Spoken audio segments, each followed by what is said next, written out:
Hello friends, నేను మీ Mamata. Welcome to Mamata's kitchen. ఈరోజు మన కిచెన్లో మ్యాంగో పికిల్ని కొంచెం వెరైటీగా అండ్ టేస్టీగా ఏ విధంగా పెట్టుకోవాలో ఈరోజు వీడియోలో చూపించబోతున్నాను. ఫస్ట్ టైం కనుక మా ఛానల్ని ఎవరైనా చూసినట్టయితే ప్లీజ్ ఒక లైక్ చేసి సబ్స్క్రైబ్ చేసుకోండి. ఇంకా లేట్ చేయకుండా ఎలా చేయాలి ఏంటో ప్రాసెస్ అనేది చూద్దాం. ముందుగా నేనైతే ఇక్కడ ఒక పుల్లటి మామిడికాయని తీసుకున్నానండి. మీరు ఇదే క్వాంటిటీని కొంచెం పెంచుకోవాలంటే పెంచుకోవచ్చు, లేదా ఇలాగే ఒక మామిడికాయతో చేయాలన్నా చేయొచ్చు. ఇప్పుడు మామిడికాయని తొడిమ అనేది తీసేసి దీనికి ఉన్న పైన పొట్టంతా కూడా ఈ విధంగా పీలప్ అనేది చేయాలి. ఇలా చేసిన తర్వాత ఈ మామిడికాయని కడకుండా తూడ్చేయండి. కడిస్తే మనకేంటంటే పచ్చడి అనేది పాడైపోతుంది. సో తూడ్చేసి దీన్ని ఈ విధంగా తురుముకోవాలండి. మామిడికాయని మీరు ఒకేసారి కాకుండా ఇలా పీసెస్ లాగా కట్ చేసుకొని అయినా తురుముకోవచ్చు. ఇలా మామిడికాయని మొత్తం కూడా తురిమిన తర్వాత దీన్ని ఒక ప్లేట్లో తురుముకున్నాం కదా. ఇప్పుడు ఈ ప్లేట్ని పక్కన పెట్టుకొని ఇప్పుడు పచ్చడిని ప్రిపేర్ చేసుకుందామండి. మీరు కారానికి కొలతలు కూడా చెప్తానండి. దీన్ని ఒకసారి కొలుచుకోండి ఎంతైందో. మనకి కప్పు మామిడికాయ తురుముకి 3/4 కప్పు వరకు కారాన్ని వేసుకోవాలండి. అలాగా నాకు 2 కప్స్ అయినాయి. నేను 2 3/4 కప్పులు వేసుకుంటాను. అలా కొలుచుకొని పక్కన పెట్టుకున్న తర్వాత ఇప్పుడు స్టవ్ ఆన్ చేసి ఒక 4 నుంచి 5 టేబుల్ స్పూన్ల ఆయిల్ వేసుకోవాలండి. ఇప్పుడు దీంట్లోకి ఆవాలు, శనగపప్పు, మినపప్పు, జీలకర్ర ఇలా అన్నీ కూడా 1.5 టేబుల్ స్పూన్ వేసుకోవాలి.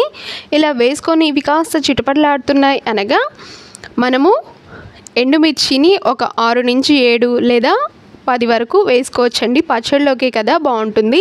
ఇలా వేసుకున్న తర్వాత వెల్లుల్లి రెబ్బల్ని పొట్టు తీసి ఇలా మీరు కావాలంటే కొంచెం కచ్చపచ్చగా దంచైనా వేసుకోవచ్చు.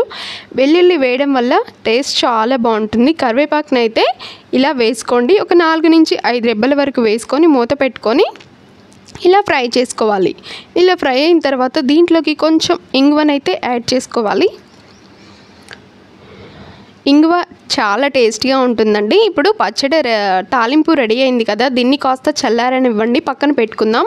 ఇప్పుడు ఇది కాస్త చల్లారిన తర్వాత మనం 2 కప్స్ వరకు మామిడికాయ తురుము వచ్చింది కదండి. అలాగే 2 3/4 కప్పుల వరకు కారాన్ని యాడ్ చేసుకుని దాంట్లోకి కొద్దిగా 1/2 టేబుల్ స్పూన్ వరకు పసుపుని, అలాగే ఒక 2.5 నుంచి 3 టేబుల్ స్పూన్ల వరకు అంటే మీకు రుచికి తగ్గట్టుగా కొద్దిగా సాల్ట్ని యాడ్ చేసుకొని 1 టేబుల్ స్పూన్ మెంతిపిండి, 1 టేబుల్ స్పూన్ ఆవు పిండి లేదా జీలకర్ర పిండి వేసుకోవాలి.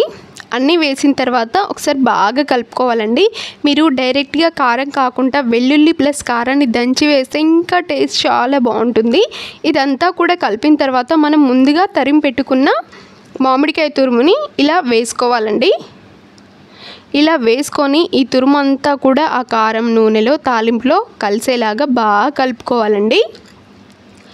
ఇలా వేడి వేడి అన్నంలో ఈ మామిడికాయ తురుము పచ్చడి వేసుకొని తింటే టేస్ట్ అనేది అసలు ఎంత బాగుంటుందో చెప్పలేమండి.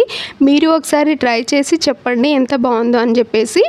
ఇప్పుడు ఇలా కలిపిన తర్వాత దీనిపైన మూత పెట్టుకోవాలండి. మూత పెట్టుకుంటే ఒక 2-3 అవర్స్ లోపు మనకి ఆయిల్ అనేది తేరి కొంచెం ఊరుతుందనమాట. ఇది ఊరే కొద్దీ టేస్ట్ చాలా బాగుంటుంది. ఒకసారి ట్రై చేయండి. నా వీడియో నచ్చితే లైక్ చేయండి.